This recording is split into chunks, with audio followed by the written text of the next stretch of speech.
संस्कृत भाषा शिक्षण में आप सबका हार्दिक स्वागत है। पूर्व पाठ में हमने आकारांत स्त्रीलिंग शब्दों के बहुवचन रूपों का अभ्यास किया। इस पाठ में अन्यविध शब्दों का द्वितीय विभक्ति रूपों की जानकारी प्राप्त करेंगे। नमो नमः। वयं पूर्वतन पाठे अकारांत आकारांत शब्दानां द्वितीया विभक्तेः बहुवचन रूपाणि ज्ञातवन्तः। इदानीं तस्मिन् विषये एव पुनरपि अभ्यासं कुर्मः। यथा अहं ग्रन्थं पठामि, अहं ग्रन्थं पठामि, अहं ग्रन्थान् पठामि, अहं ग्रन्थान् पठामि।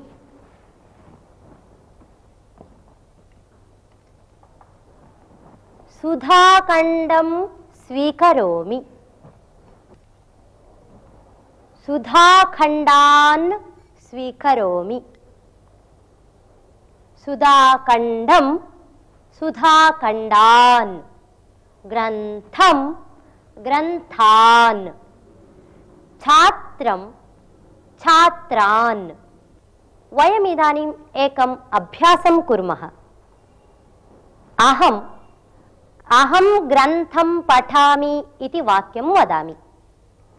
भवन्तः अहं ग्रन्थान् पठामि इति द्वितीया विभक्तेः बहुवचनरूपं योजयित्वा पुनः उच्चारयन्तु। अहं पाठं पठामि, अहं मन्त्रं वदामि, अहं श्लोकं शृणोमि, अहं विषयं जानामि, अहं कोशं परिशीलयामि। उत्तमं, सम्यक् ज्ञातवन्तः। वयमिदानीं नूतनम् एकम् अभ्यासं कुर्मः।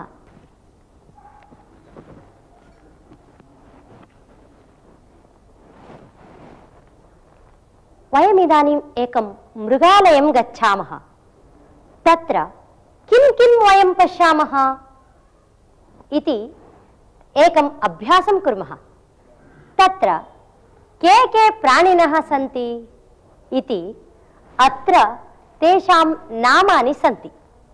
वयं कान् कान् पश्यामः इति एतस्य साहाय्येन अभ्यासं कुर्मः। यथा वयं सिंहान् पश्यामः, सिंहाः सिंहान्। भवन्तः वदन्तु।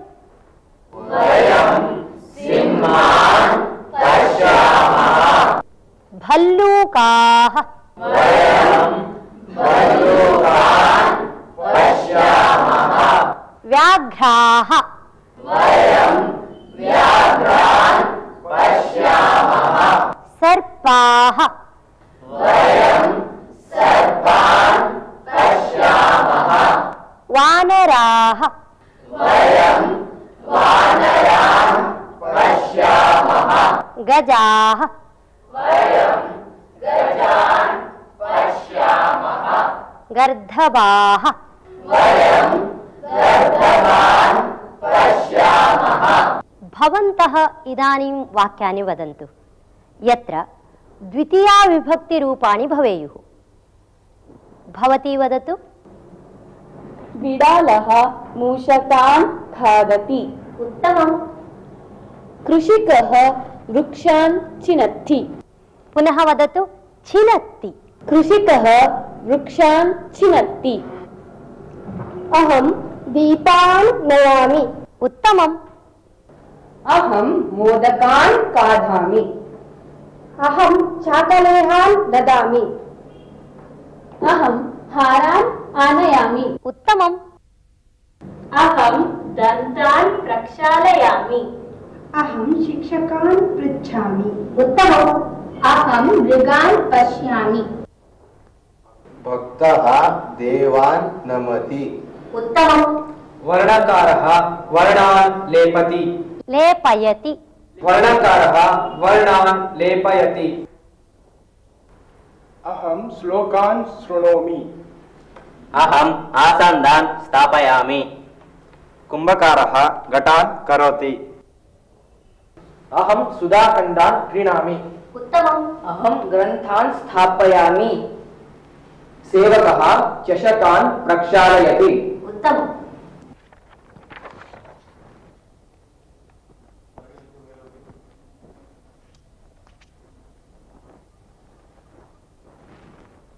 अत्र एकः अभ्यासः अस्ति। वयं गृहे कान् कान् पालयामः? अत्र प्राणिनां नामानि सन्ति। एतेषां साहाय्येन एकम् अभ्यासं कुर्मः। यथा वयं शुकान् पालयामः। शुकाः शुकान्। भवन्तः वदन्तु। वयं शुकान् पालयामः। मयूराः। वयं मयूरान् पालयामः। मीनाः।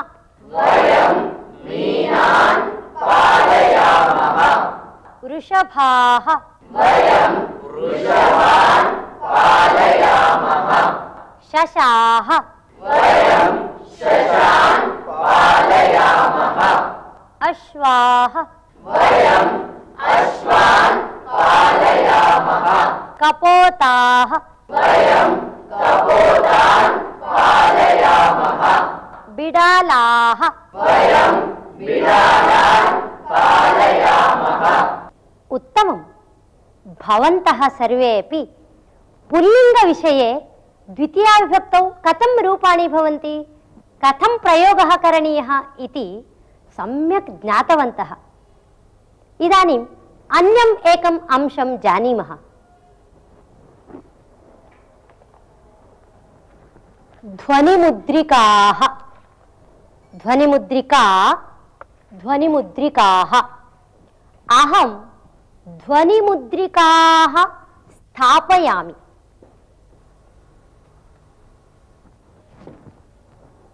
अहं ध्वनिमुद्रिकाः स्थापयामि।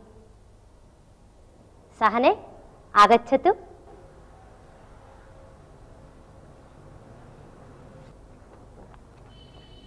सान्द्रमुद्रिकाः।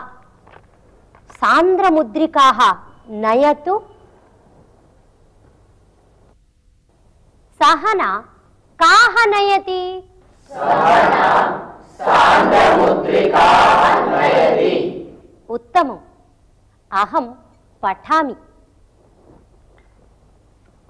पत्रिका अस्ति। अहं वार्ताः पठामि। अहं वार्ताः पठामि। अहं वार्ताः वदामि। वार्ताः वदामि। वार्तां वार्ताः। पत्रिकां पत्रिकाः। वदन्तु। पत्रिकां पत्रिकाः। कुञ्चिकां कुञ्चिकाः। वाटिकां वाटिकाः। वार्तां वार्ताः। ध्वनिमुद्रिकां ध्वनिमुद्रिकाः। सान्द्रमुद्रिकां सान्द्रमुद्रिकाः। पेटिकां पेटिकाः।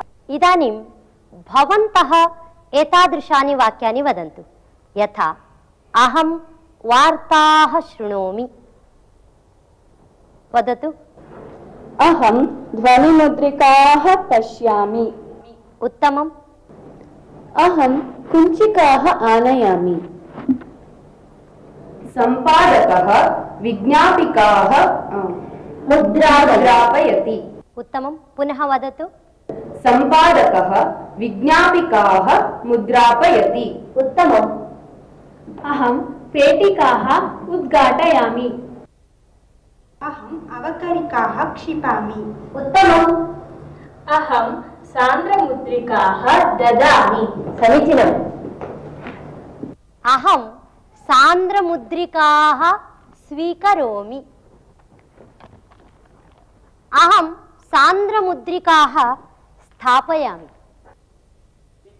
पिता कपाटिकाः क्रीणाति। उत्तमम्। अहं मालाः आनयामि। अहं वार्तां जानामि। वार्ताः जानामि। अहं वार्ताः जानामि। अहं वाटिकाः पश्यामि। उत्तमम्। अहम् उत्पेटिकाः अलङ्करोमि। उत्तमम्। शिक्षकः पत्रिकाः ददाति। उत्तमम्। अब आप जान गए होंगे कि आकारांत स्त्रीलिंग शब्दों का द्वितीय विभक्ति बहुवचन रूप मालाः, पत्रिकाः, लताः ऐसे होते हैं। द्वितीया विभक्तौ द्विवचनमपि अस्ति। तस्य रूपाणि वयं जानीमः। यथा वार्तां, वार्ते, वार्ताः। वार्तां, वार्ते, वार्ताः। वाटिकां, वाटिके, वाटिकाः। वदन्तु। वाटिकां, वाटिके, वाटिकाः। पेटिकां, पेटिकां, पेटिके, पेटिकाः। कपाटिकां, कपाटिकां, कपाटिके, कपाटिकाः। पत्रिकां, पत्रिकां, पत्रिके, पत्रिकाः। वार्ते, पत्रिके, पेटिके इत्यादीनि द्वितीया विभक्तेः द्विवचनरूपाणि। तेषां प्रयोगः एवं भवति। यथा अहं वार्ते शृणोमि। अहं पत्रिके ददामि। अहं वाटिके गच्छामि। अहम् अंकनीं दर्शयामि। अंकनीं दर्शयामि। अंकनीः दर्शयामि। अंकनीः दर्शयामि। अंकनीं, अंकनीः। लेखनीम्। अहं लेखनीं गृह्णामि। अहं लेखनीः गृह्णामि। लेखनीः गृह्णामि। लेखनीं, लेखनीः। कूपीं, कूपीं। सखीं, घटीं, सूचीं, सूचीः।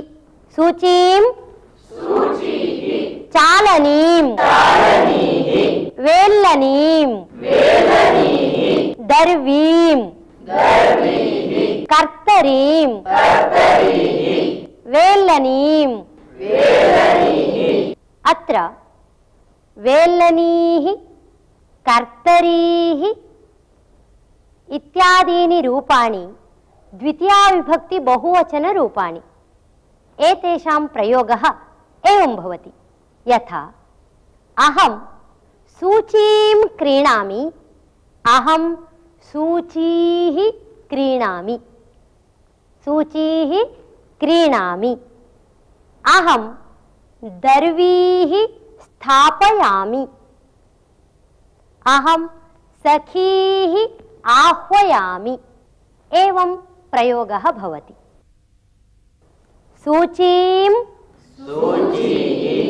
दिनदर्शिनीं, केशसूचीं, गौरी, नदी, लेखनी आदि शब्दों का बहुवचन रूप गौरीः, नदीः, लेखनीः ऐसे होते हैं।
माता पितरौ प्रणमामि अहं प्रभाते उत्तिष्ठामि माता पितरौ प्रणमामि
वयम् इदानीम् एकं सुभाषितं शृणुमः। सुजनो न याति विकृतिं परहितनिरतो विनाशकालेऽपि सुजनो न याति विकृतिं परहितनिरतो विनाशकालेऽपि छेदेऽपि चन्दनतरुः छेदेऽपि चन्दनतरुः सुरभयति मुखं कुठारस्य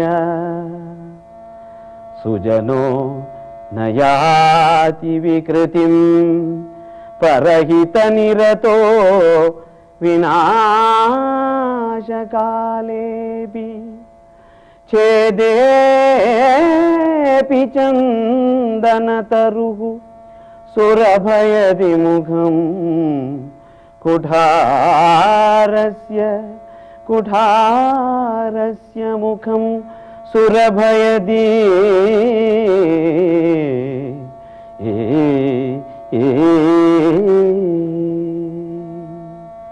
वयम् इदानीं यत् सुभाषितं श्रुतवन्तः तस्य तात्पर्यम् एवम् अस्ति। लोके तावत् मनुष्याणां स्वभावः एषः यत् यदा सः स्वयं कष्टम् अनुभवति आपद्ग्रस्तो वा भवति तदा सः कुपितः भवेत् दुःखितो वा भवेत्, किन्तु सत्पुरुषाणां स्वभावः न तादृशः। ते सर्वदा परोपकारे एव निरताः सन्तः स्वस्य नाशसमये अपि कमपि विकारं न प्राप्नुवन्ति। तत् कथम् इति कविः एकेन उदाहरणेन विशदीकरोति। यथा चन्दनवृक्षः छेदनसमये अपि स्वस्य स्वभावं सहजगुणं सुगन्धं न त्यजति, अपि च छेदनार्थम् उपयुक्तं कुठारम् अपि सुगन्धयुक्तं करोति। तथैव सज्जनाः अपि स्वस्य नाशसमये अपि परोपकार बुद्धिं न त्यजन्ति। इस सुभाषित का अर्थ यह है कि परहित करने वाले सत्पुरुष अपने विनाश काल में भी किसी तरह का विकार नहीं पाता है। जैसे चंदन का पेड़ जो अपने को काटने वाले कुल्हाड़ी का मुख भी सुगंधित कर देता है। अहमिदानीम् एकां कथां कथयामि। कस्मिंश्चित् ग्रामे बहुकालपर्यन्तम् अनावृष्टिः आसीत्। भूमिः शुष्का जाता, पानजलस्य अपि अभावः जातः। तदा ग्रामीणाः सर्वे अपि दैवज्ञस्य समीपं गत्वा विचारितवन्तः। दैवज्ञः ग्रहगतिं परिशील्य न केवलम् अस्मिन् वर्षे आगामि 3 वर्षपर्यन्तम् अपि वृष्टिः न भविष्यति इति उक्तवान्। तत् श्रुत्वा ग्रामीणाः सर्वे जीवनार्थं यत्र कुत्रापि गतवन्तः। सः ग्रामः एव निर्जनः जातः। परन्तु तस्मिन्नपि काले तस्य ग्रामस्य एकः कृषिकः तत्रैव स्थितवान् आसीत्। जलाभावे अपि सः स्वशुष्कक्षेत्रं प्रतिदिनं कर्षन् आसीत्। एकदा एकः मेघः आकाशे सञ्चरन् आसीत्। सः कृषिकं दृष्ट्वा एवम् अपृच्छत्, हे कृषिक, अत्र 3 वर्षपर्यन्तं वृष्टिः न भविष्यति इत्येषा वार्ता भवता किं न श्रुता? तेन कारणेन एव सर्वे ग्रामीणाः यत्र कुत्रापि गताः, किन्तु भवान् एकः अत्रैव स्थित्वा इदं शुष्कक्षेत्रं कर्षति, किमेतत् इति। तदा कृषिकः अवदत्, सर्वे विषयाः मया ज्ञाताः एव, किन्तु 3 वर्षं यावत् यदि अहं कृषिकार्यं न करोमि तर्हि यदा 3 वर्षानन्तरं वृष्टिः भविष्यति तदा मम कृषिकार्यं विस्मृतं भवेत्। तावता मम क्षेत्रकर्षणस्य अभ्यासः एव नष्टः भवेत्। अतः एव अस्य कार्यस्य विस्मरणपरिहारार्थम् इदानीमपि कर्षामि इति। तत् श्रुत्वा मेघः साधु साधु इति वदन् अचिन्तयत्, यदि अहं 3 वर्षं यावत् न वर्षामि, वर्षणं मयापि विस्मृतं भवेत्। अतः इदानीमेव वर्षामि इति। ततः सः झटिति सर्वान् मेघान् आहूय सर्वेपि शीघ्रं वर्षन्तु इति प्रार्थितवान्। तदा सर्वत्र सुवृष्टिः जाता। सर्वेपि ग्रामीणाः सन्तोषेण स्वक्षेत्रे कार्याणि आरब्धवन्तः। कथायाः अर्थं ज्ञातवन्तः किल? धन्यवादः। नमो नमः। इसी के साथ अब यह पाठ समाप्त होता है। अगले पाठ में हम फिर मिलेंगे। तब तक के लिए धन्यवाद।